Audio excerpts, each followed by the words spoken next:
അസ്സലാമു അലൈക്കും വറഹ്മത്തുള്ളാഹി വബറകാതുഹു. ഇന്നത്തെ ടോപ്പിക് അർദ്ധനഗ്നതയിൽ നിന്ന് ഹിജാബിന്റെ സ്വാതന്ത്ര്യത്തിലേക്ക്. അതിലിപ്പോ ഞാൻ നിങ്ങളുടെ മുന്നിൽ നിൽക്കുന്നത് ഇസ്ലാമിലേക്ക് 3 വർഷങ്ങൾക്ക് മുൻപ് ഇതേപോലെ കടന്നു വന്നു എന്ന കാരണം കൊണ്ടാണ്. എൻ്റെ ക്വാളിഫിക്കേഷൻ നിങ്ങളുടെ മുന്നിൽ ഇപ്പോൾ വന്ന് നിൽക്കാനുള്ള എൻ്റെ ക്വാളിഫിക്കേഷൻ അതാണ്. അപ്പോൾ ഇതിലും എൻ്റെ ഹിജാബ് അനുഭവം അധികമൊന്നും പറയാൻ എനിക്കില്ല. എങ്കിലും ഞാനൊരു ടീച്ചറാണ്. ഒരുവിധം നല്ല ഫാഷനബിൾ ആയി ജീവിച്ച ആളാണ്. ഏത് വസ്ത്രം തിരഞ്ഞെടുക്കുമ്പോഴും ആദ്യം മനസ്സിലെത്തുക മാഗസിനുകളിലും ടി വിയിലും ഒക്കെ കാണുന്ന ഒരു മോഡലിന്റെ മുഖം, അവരുടെ ശരീരവടിവും. ഇതാണ് നമ്മളുടെ മനസ്സിലുള്ള ഒരു ചിത്രം. ആ ചിത്രം മനസ്സിൽ കണ്ട് ശരീരത്തിന്റെ കുറെ ഭാഗങ്ങൾ പുറത്തു കാണിച്ചും മറച്ചിരുന്ന ഭാഗങ്ങൾ തന്നെ കഴിയുന്നിടത്തോളം മറ്റുള്ളവർക്ക് വെളിവാകത്തക്ക രീതിയിൽ പ്രകടിപ്പിച്ചും വസ്ത്രധാരണം ചെയ്തുകൊണ്ടിരുന്ന ഒരു ആളാണ് ഞാൻ. ആ ഒരു ജീവിതം അങ്ങനെ മുന്നോട്ട് കൊണ്ടുപോകുമ്പോഴാണ് പടച്ചവന്റെ കാരുണ്യം കൊണ്ട് ഇസ്ലാം എന്ന സത്യത്തെ മനസ്സിലാക്കാൻ സാധിച്ചത്. ഈ വസ്ത്രം നമുക്കൊരുപാട് സ്വാതന്ത്ര്യം തരുന്നുണ്ടോ, സമൂഹത്തിൽ ഇറങ്ങി പ്രവർത്തിക്കാൻ കഴിയും എന്നതുകൊണ്ടോ അല്ല. ഞാൻ ഈ ഹിജാബ് ധരിക്കുന്നത് പൂർണ്ണമായും അള്ളാഹുവിന്റെ അനുഗ്രഹം പ്രതീക്ഷ മാത്രമാണെന്ന് ആദ്യമേ നിങ്ങളോട് പറഞ്ഞുകൊള്ളട്ടെ. അത് തന്നെയാണ് ഉദ്ദേശം. മരിച്ചാൽ സ്വർഗം കിട്ടണം എന്ന ഒരൊറ്റ ഉദ്ദേശമാണ് ഈ വസ്ത്രം ധരിക്കുന്നതിന് പിന്നിൽ എനിക്കുള്ളത്. ഞാൻ ഇസ്ലാം സ്വീകരിച്ചു. എത്രയോ സമയം എൻ്റെ വസ്ത്രം ഡിസൈൻ ചെയ്യുന്നതിലും അതിനെപ്പറ്റി ചിന്തിക്കുന്നതിലും ചെലവഴിച്ചുകൊണ്ടിരുന്ന ഞാൻ ഇസ്ലാം അക്സെപ്റ്റ് ചെയ്യുമ്പോൾ ഇവിടെ മുമ്പ് പറഞ്ഞതുപോലെ തന്നെ ഹെഡ് കവർ ചെയ്യുന്നതിനെ പറ്റി നമുക്ക് ആലോചിക്കാൻ പറ്റാത്തൊരു കാര്യം തന്നെയാണ്. അന്നും ഇസ്ലാം ഞാൻ മനസ്സിലാക്കി, ഇതാണ് സത്യം എന്ന് മനസ്സിലാക്കി. ഞാനൊരു ഹിന്ദു നായർ ഫാമിലിയിലാണ് ജനിച്ചത്. എൻ്റെ മതം ഒരുപാട് പഠിക്കാൻ ശ്രമിച്ചിട്ടുണ്ട് ഞാൻ. അപ്പോ വേദങ്ങൾ എന്ത് പറയുന്നു അങ്ങനെയൊക്കെ കുറെ അറിയാൻ ശ്രമിച്ചു. എൻ്റെ കുടുംബത്തിലുള്ളവര് ശരിക്കും പറയാൻ എനിക്ക് ഭ്രാന്താണെന്നാണ്. ഇതൊക്കെ കൂടുതൽ അന്വേഷിക്കാൻ പോവാതെ എന്താ ചെയ്യേണ്ടത്, കുട്ടിക്ക് എന്താ കല്യാണം നടക്കണം, ജോലി കിട്ടണം, അല്ലെങ്കിൽ നല്ല വീടുണ്ടാക്കണം, അങ്ങനെയൊക്കെ ആലോചിച്ച് ഈ ജീവിതത്തെക്കുറിച്ച് ആലോചിച്ച് ജീവിക്കേണ്ട ഞാൻ എന്തിനാണ് ഇപ്പൊ മരണത്തെക്കുറിച്ചും അതിനുശേഷമുള്ള ജീവിതത്തെക്കുറിച്ചൊക്കെ ആലോചിക്കണമെന്ന് ഓർത്തിട്ട് എൻ്റെ സഹോദരങ്ങൾ ശരിക്കും അവര് പറയും എനിക്ക് ചെറിയ വട്ട് തന്നെയാണ് പറയാനുണ്ട്. അപ്പൊ അത് മനസ്സിലാക്കി കുറച്ച് ക്രിസ്ത്യൻസ് എന്താണ് ചെയ്യുന്നത്, ബൈബിൾ എന്താണ് പറയുന്നത്, ഇതൊക്കെ പഠിക്കാനും ശ്രമിച്ചിട്ടുണ്ട്. അപ്പൊ അവിടെയും ഞാൻ ഉദ്ദേശിച്ച മരണാനന്തര ജീവിതം, ഞാൻ എന്തിനു ജീവിക്കുന്നു, എൻ്റെ ജീവിതത്തിന്റെ ലക്ഷ്യം എന്താണെന്ന് ശരിക്കും മനസ്സിലാക്കാൻ കഴിയാഞ്ഞിട്ടാണ്. ഒരു അവസരം ഇത് കൂടുതൽ അന്വേഷിക്കുന്നു എന്നത് കൊണ്ടാവാം നമ്മുടെ മനസ്സറിയാൻ കഴിയുന്ന പടച്ചവൻ എന്നെ അങ്ങനത്തെ ഒരു സാഹചര്യത്തിൽ കൊണ്ടെത്തിച്ചതും ഖുർആൻ വായിക്കാനും അതിന്റെ അർത്ഥം പഠിക്കാനും അതനുസരിച്ച് ജീവിക്കാനും ഒരു സാഹചര്യം എനിക്കുണ്ടായത്. അപ്പോൾ ഇസ്ലാം അക്സെപ്റ്റ് ചെയ്യുമ്പോഴും മനസ്സിൽ ഞാൻ പറഞ്ഞിരുന്നത് ഇസ്ലാം അക്സെപ്റ്റ് ചെയ്യാം ഞാൻ മനസ്സുകൊണ്ട്, പക്ഷെ ഒരിക്കലും ഹിജാബ് ബുദ്ധിമുട്ടാണ്. ചുരിദാർ പറഞ്ഞതുപോലെ ചുരിദാറിന്റെ കൈ നീണ്ടു, കോളറൊക്കെ ഉണ്ടായി, ഷോളൊക്കെ കുറച്ചുകൂടെ മറച്ച് ലൂസ് ചുരിദാറൊക്കെ ഇട്ട് തുടങ്ങി. പക്ഷെ അപ്പോഴും തല കവർ ചെയ്യുന്ന കാര്യം ആലോചിക്കാൻ വയ്യ. എങ്കിലും ശരിക്കും ഇസ്ലാം ഉള്ളിൽ ഇങ്ങനെ വന്ന് തിറയാൻ തുടങ്ങിയപ്പോ എനിക്കും തോന്നി അത് ഒരു സ്വാഭാവികമായ മാറ്റമാണ്. എനിക്കും ഹെഡ് കവർ ചെയ്തേ പറ്റൂ, ഇല്ലെങ്കിൽ എനിക്കൊരു മുസ്ലിമായി ഫീൽ ചെയ്യില്ലാന്ന് തോന്നി. അങ്ങനെ ഒരു സാഹചര്യത്തിൽ ഞാൻ ജോലി ചെയ്തുകൊണ്ടിരുന്ന ഞാൻ ജീവിച്ചിരുന്ന എൻ്റെ നാട്ടിൽ നിന്ന് മറ്റൊരു സ്ഥലത്തേക്ക് ട്രാൻസ്ഫർ ആവാനും അവിടെ വന്ന് വർക്ക് ചെയ്യാനുള്ള സാഹചര്യം ഉണ്ടായി. അൽഹംദുലില്ലാ. എനിക്കും എൻ്റെ കൂടെ ഇസ്ലാം സ്വീകരിച്ച എൻ്റെ മകൾ ഇവിടെ തന്നെ ഉണ്ട്. അവൾക്ക് അന്ന് 17 വയസ്സാണുള്ളത്.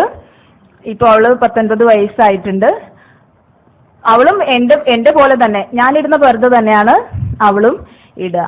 ഇപ്പൊ നമ്മുടെ കുട്ടികളൊക്കെ പർദ്ദ വാങ്ങിയാൽ ആദ്യം കൊണ്ടുവന്നിട്ട് ടൈറ്റ് ഫിറ്റിംഗ് ആക്കിയിട്ട് ബോഡി ഷേപ്പ് ആക്കും. ഈ ബോഡി ഷേപ്പ് ആക്കി ആ പർദ്ദ ഉപയോഗിക്കുന്നത് കൊണ്ട് ഒരു പ്രയോജനമില്ല നമ്മുടെ കുട്ടികൾക്ക് അറിയുന്നില്ല. കാരണം ആ അർദ്ധനഗ്നതയാണ് നമുക്ക് ഇഷ്ടം. ശരിക്കും മാഗസിനുകളിലൂടെയും മറ്റ് അഡ്വർടൈസ്മെന്റുകളിലൂടെയും നമ്മുടെ മൈൻഡ് സെറ്റ് അങ്ങനെ ആയിക്കഴിഞ്ഞു. ഇതാണ് രൂപം, ഇതാണ് ഒരു പെൺകുട്ടി, ഇങ്ങനെയാണെങ്കിലാണ് ഇവൾക്കൊരു വ്യക്തിത്വം ഉള്ളത്. ഇങ്ങനൊരു മൈൻഡ് സെറ്റിൽ പെൺകുട്ടികൾ നിൽക്കുമ്പോൾ സ്വാഭാവികമായിട്ടും ശരിക്കും അതാണ് അടിമത്വം. കാലും കൈയും ഒക്കെ ചരടിട്ട് കെട്ടി ഈ സമൂഹം നമ്മുടെ പെൺകുട്ടികളെ പാവ കളിക്കുന്നത് പോലെ അവർ ചരട് വലിക്കുമ്പോൾ അതിനൊപ്പം ചലിക്കുന്ന ആളുകളായി നമ്മുടെ പെൺകുട്ടികൾ മാറിപ്പോകുന്ന അവസ്ഥയാണുള്ളത്. ആ അസ്വാതന്ത്ര്യത്തിൽ നിന്ന് നമ്മൾ ശരിക്കും പർദ്ദയുടെ സ്വാതന്ത്ര്യത്തിലേക്കാണ് വരുന്നത്. അതെനിക്ക് മനസ്സിലായത് ഇത് ഉപയോഗിച്ചു തുടങ്ങിയപ്പോൾ തന്നെയാണ്. ബസ്സിലൊക്കെ കയറിയാല് മുമ്പ് വല്ലാത്ത നോട്ടം എന്ന് പറഞ്ഞാല് ആ നോട്ടം തന്നെയാണ് നമ്മുടെ ഉദ്ദേശ്യം. ഞാൻ ആ വസ്ത്രം ഇടുമ്പോൾ എന്റെ ഉദ്ദേശ്യം ഒരാൾ നോക്കണം എന്ന് തന്നെയാണ്. നോക്കണം എന്ന് ഉദ്ദേശമില്ല പിന്നെ നമ്മൾ അങ്ങനെ കാണിക്കേണ്ട ആവശ്യമില്ലല്ലോ. നമ്മുടെ എനിക്കറിയാം ഞാൻ ധരിച്ചിരുന്ന വേഷത്തിൽ എന്തായിരുന്നു ഞാനെന്നും എന്തായിരുന്നു എന്റെ ഉദ്ദേശമെന്ന് എനിക്കറിയാം. ആണായാലും പെണ്ണായാലും. ഇപ്പൊ ഏതൊരു മീറ്റിങ്ങിന് പോയാൽ അവിടെ എല്ലാവരും പറയും you look very nice in your dress എന്ന് കേൾക്കാൻ, ഈ ഡ്രസ്സിൽ എന്ത് ഭംഗിയാ നിങ്ങളെ കാണാൻ, ഈ സാരി ഉടുത്ത എന്ത് ബോഡി ഷേപ്പ് അല്ലെങ്കിൽ ഈ ചുരിദാർ ഇട്ട എന്ത് ഭംഗിയാന്ന് മറ്റുള്ളവർ പറയുന്നത് കേൾക്കാൻ ഭയങ്കര ഇഷ്ടമാണ്. അപ്പൊ അവിടെ പെണ്ണുങ്ങളുടെ അട്രാക്ഷൻ, അതേസമയം ആണുങ്ങളുടെ ഒരു നോട്ടം, വി ഫീൽ സോ പ്രൗഡ്. എന്നെ അവരൊക്കെ നോക്കുന്നുണ്ട്, ഞാൻ കുറച്ച് വലിയ ആളാന്നൊരു തോന്നല്. പക്ഷെ അവിടെ ഞാൻ എന്റെ വ്യക്തിത്വം അവർക്ക് എഴുതി കൊടുത്തിട്ടാണ് നിൽക്കുന്നുള്ള ബോധം അതിനുള്ളിലായിരുന്നപ്പോ എനിക്ക് മനസ്സിലായിട്ടില്ല. അതിനുള്ളിലായിരിക്കുന്ന നമ്മുടെ പെൺകുട്ടികൾക്കൊന്നും അതറിയില്ല. അതിൽ നിന്ന് പുറത്തു വരുമ്പോഴാണ് എനിക്കിന്ന് മനസ്സിലാകുക ഞാൻ എത്ര വലിയ വിഡ്ഢിയായിരുന്നു എന്ന്. ഇപ്പൊ എനിക്കറിയാം ഈ വേഷമിട്ട് നടക്കുമ്പോൾ എനിക്ക് കിട്ടുന്ന ഒരു അന്തസ്സും. ബസ്സിൽ കയറിയാലും ഒന്ന് മുട്ടാനും തട്ടാനും അവരെ ഒന്ന് മടിക്കും. കൂടുതലായിട്ട് കമന്റ്സോ അല്ലെങ്കിൽ അങ്ങനത്തെ രീതിക്കുള്ള സംസാരമൊന്നും ആരുടെ ഭാഗത്തുനിന്നും ഉണ്ടാവില്ല. മറ്റൊന്ന് എനിക്ക് ഫീൽ ചെയ്ത് ഒരുപാട് വിഗ്രസ് ആയിട്ട് നടക്കുന്ന കൂട്ടത്തിലായിരുന്നു ഞാൻ. ഒരുപാട് ഫിസിക്കൽ മൂവ്മെന്റ്സ് സ്കൂളിലായാലും കുട്ടികളുടെ കൂടെ ആയാലും ഓടിച്ചാടി കളിക്കുക, ഫിസിക്കൽ മൂവ്മെന്റ്സ് അങ്ങനെ കൂടുന്ന അനുസരിച്ചിട്ട് നമ്മളുടെ ചിന്തകളൊക്കെ കുറെ ചപലമായി, തീരെ പക്വതയില്ലാത്ത രീതിയിൽ നമ്മൾ ചില സമയത്ത് പെരുമാറി പോകുന്ന, മറ്റുള്ളവരുടെ അട്രാക്ഷന് വേണ്ടി പ്രവർത്തിക്കുന്ന അങ്ങനത്തെ ഒരു അവസ്ഥയൊക്കെ ഉണ്ടാവും. പക്ഷെ ഇതിങ്ങനെ ഇട്ട് കഴിഞ്ഞപ്പോൾ പിന്നെ എനിക്ക് എന്റെ ശരീര ചലനങ്ങൾ ഞാൻ സ്വയം നിയന്ത്രിക്കുന്ന ഒരു അവസ്ഥ എനിക്ക് ഫീൽ ചെയ്തിട്ടുണ്ട്. പെട്ടെന്ന് ചാടിക്കയറി എല്ലായിടും കയറാൻ പറ്റില്ല, അതിന് അനുവദിക്കില്ല എന്നുള്ളത് കൊണ്ടാണ്. ശാരീരിക ചലനങ്ങൾ കുറച്ചൊക്കെ നിയന്ത്രിക്കുന്നതിലൂടെ നമുക്ക് മനസ്സിനെ കൂടി എനിക്ക് കുറെ നിയന്ത്രിക്കാൻ പറ്റിയ, അല്ലെങ്കിൽ വളരെ ചൈൽഡിഷാണ് ഞാൻ പെരുമാറ്റത്തിൽ, കൂടുതൽ കുട്ടികളോടൊപ്പം ചെലവഴിക്കുന്നതുകൊണ്ടാകാം ഒരുതരം കുട്ടികളുടെ ഫീലിംഗ് ആണ് എനിക്കും ഉള്ളത്. പക്ഷെ ഇങ്ങനെ ആയിക്കഴിഞ്ഞപ്പോൾ തന്നെ എനിക്ക് എന്നെ തന്നെ ഒരുപാട് നിയന്ത്രിക്കാനും, ഏറ്റവും വലിയ ശക്തി നമ്മുടെ വികാരങ്ങളെയും വിചാരങ്ങളെയും നിയന്ത്രിക്കാൻ കഴിയുന്ന, നമ്മുടെ മനസ്സിന് മേലൊരു ആധിപത്യം നമുക്ക് ഉണ്ടാക്കാൻ സാധിച്ചാൽ അതാണ് നമ്മുടെ ഏറ്റവും വലിയ ശക്തി, ശാരീരികമായ ശക്തിയല്ല എന്ന് മനസ്സിലാക്കുകയും അതിനനുസരിച്ച് അത്രയും സമാധാനത്തോടൊരു ജീവിതം ഞാനിപ്പോൾ നയിക്കുകയും ചെയ്യുന്നുണ്ട്. ഇത് ശരിക്കും വല്ലാത്ത സ്വാതന്ത്ര്യമാണ്. കാരണം നമുക്കറിയാം ബൗണ്ടറീസ് എവിടെയാണ്, ലിമിറ്റ്സ് അറിയാതെ കളിക്കുന്ന കളിയും ലിമിറ്റ്സ് അറിഞ്ഞു കളിക്കുന്ന കളിയും തമ്മിൽ വ്യത്യാസമുണ്ട്. നമുക്ക് പരിധിക്കുള്ളിൽ നിന്ന് നല്ല കളി കളിക്കാൻ പറ്റും, വളരെ സ്വാതന്ത്ര്യത്തോടെ പെരുമാറാൻ കഴിയും. പക്ഷെ ഈ ലിമിറ്റ്സ് അറിയാതെ പെരുമാറുമ്പോൾ എങ്ങോട്ടാ പോകുന്നത്, എന്തൊക്കെയാവുന്നത് നമുക്ക് അറിയാൻ കഴിയില്ല. പിന്നെ നമ്മുടെ പെൺകുട്ടികൾ, ഇപ്പൊ എന്റെ മോള് ഇസ്ലാം സ്വീകരിച്ച് അവളും ഏകദേശം എന്റെ പോലത്തെ തന്നെയാണ് ചുരിദാർ ഡ്രസ് ഉപയോഗിക്കുക, ഈ പർദ്ദ ഉപയോഗിക്കുക, ഒരിക്കലും അങ്ങനെ ബോഡി ഷേപ്പ് ഒന്നും ആക്കില്ല. ഇപ്പൊ ഒരുപാട് ഉമ്മമാര് പറയുന്നത് ഞാൻ കേട്ടിട്ടുണ്ട്, ഒരു പ്രായം കഴിഞ്ഞിട്ട്, ഇപ്പൊ ഞാൻ ഇത്രയും പ്രായമൊക്കെ ആയി, അപ്പൊ ഈ പ്രായത്തിലൊക്കെ പർദ്ദയൊക്കെ ധരിക്കാൻ പ്രശ്നമൊന്നുമില്ല, പക്ഷെ മോള് വളരെ ചെറുതല്ലേ, അവൾ എന്തിനാ ഇപ്പോഴേ പർദ്ദ ഇടിപ്പിക്കുന്നത്, അവൾക്ക് കല്യാണമൊക്കെ വരേണ്ടതല്ലേ. ഇങ്ങനൊരു ആറ്റിറ്റ്യൂഡ് ഒരുപാട് ഉമ്മമാർക്കുണ്ട്.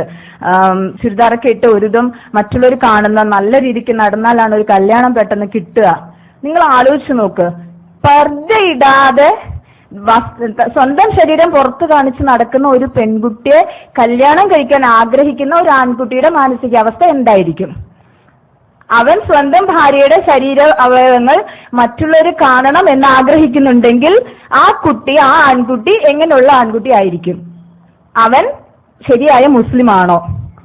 അപ്പൊ ശരിയായ മുസ്ലിം അല്ലാത്ത ഒരുത്തന് തന്റെ പെൺകുട്ടികളെ കല്യാണം കഴിപ്പിച്ചു കൊടുക്കണം എന്തുകൊണ്ടാണ് ഉമ്മമാർ ആഗ്രഹിക്കുന്നത് എന്ന് ഞാൻ വല്ലാതെ സംശയിച്ചു പോകുന്നുണ്ട്.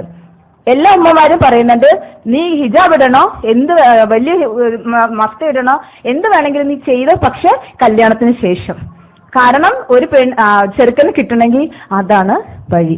അങ്ങനെ കിട്ടുന്ന ചെക്കന്മാരെ നമുക്ക് വേണോ എന്ന് ഉമ്മമാരെ ആലോചിക്കണം. ഈ സമൂഹം ഒന്ന് മാറണം. നല്ല ഒരു പെൺകുട്ടി എനിക്ക് കിട്ടണമെങ്കിൽ ഞാൻ ശരിയായ മുസ്ലിമായി ജീവിക്കണം എന്ന ബോധം നമ്മുടെ ആൺകുട്ടികൾക്ക് ഉണ്ടാവണം. ആ ആൺകുട്ടികൾക്ക് അങ്ങനത്തെ ഒരു ബോധം ഉണ്ടാക്കിയെടുക്കണമെങ്കിൽ നമ്മൾ ഉമ്മമാരുടെ മനസ്സൊന്ന് മാറണം. അങ്ങനത്തെ ആൺകുട്ടികളെ കിട്ടാൻ വേണ്ടി നമ്മുടെ പെൺകുട്ടികളെ ശരീരഭാഗങ്ങളൊക്കെ കാണിച്ച് അത്യാവശ്യം ഒരു ഷോളൊക്കെ ഇങ്ങനെ കുത്തി കുറച്ച് ഭംഗിയാക്കി ഇങ്ങനെ കാണിക്കണോ എന്ന് നമ്മൾ ആലോചിക്കണം. അങ്ങനെ ആലോചിച്ചാൽ മാത്രമേ നമ്മൾ വിചാരിച്ചാൽ, നമ്മൾ സ്ത്രീകൾ വിചാരിച്ചാൽ നമുക്ക് സമൂഹത്തിൽ ഒരുപാട് മാറ്റം ഉണ്ടാക്കാൻ സാധിക്കും. നമ്മുടെ ആൺകുട്ടിയുടെ മാനസികാവസ്ഥ മാറ്റിയെടുക്കാൻ സാധിക്കും. ഹിജാബ് ഇട്ട് നല്ല പർദ്ദയിട്ട് ശരിയായി മുസ്ലിമായി ജീവിക്കാൻ നിങ്ങളുടെ മക്കളെ പ്രേരിപ്പിക്കുക. നമ്മുടെ സഹോദരിമാരെല്ലാം അങ്ങനെ ആവുക. നേരത്തെ മാഡം പറഞ്ഞതുപോലെ പള്ളിയിലേക്ക് ഒരു വേഷവും കല്യാണത്തിന് വേറൊരു വേഷവും ഉണ്ടാകാതെ ഇരിക്കാൻ നമ്മളാണ് ശ്രദ്ധിക്കേണ്ടത്. ആദ്യം നമ്മൾ അങ്ങനെ ചെയ്യാതിരിക്കുക. നമ്മുടെ പെൺകുട്ടികളെ നല്ല മുസ്ലിം വേഷത്തിൽ പുറത്തിറക്കുക.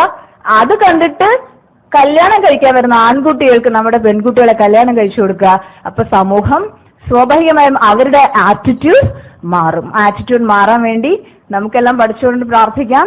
ഇൻഷാ അല്ലാഹ് ഇന്ന് ഇവിടെ ഈ സാഹചര്യത്തിൽ നിങ്ങളോട് സംസാരിക്കാൻ സാധിച്ചതിൽ എനിക്ക് ഒരുപാട് സന്തോഷമുണ്ട്. ഞാൻ നിങ്ങളുടെ മുന്നിൽ ശരിക്കും സംസാരിക്കാനല്ല ഉദ്ദേശിച്ചത്, ശരിക്കും ഒരു സാക്ഷിയായി നിങ്ങളുടെ മുന്നിൽ നിൽക്കാൻ വേണ്ടിയാണ്. ഇസ്ലാം എന്താണെന്ന് മനസ്സിലാക്കി അത് ജീവിതത്തിൽ നടപ്പിലാക്കി അതിന്റെ പൂർണ്ണ സമാധാനം അനുഭവിച്ച് ഏറ്റവും സന്തോഷത്തോടു കൂടി മരിച്ചാൽ സ്വർഗത്തിലെത്താം. അതിന്റെ മാക്സിമം ഒരു പൂർണ്ണമായ ഒരു മുസ്ലിമായി ജീവിക്കാൻ സാധിക്കുന്നൊന്നും ഞാൻ പറയുന്നില്ല. ഓരോ ദിവസവും അതിനുവേണ്ടി ശ്രമം നടത്തിക്കൊണ്ടിരിക്കുകയാണ് ഞങ്ങള്. അതിനുവേണ്ടി നിങ്ങളും ഞങ്ങൾക്ക് വേണ്ടി ദുആ ചെയ്യുക.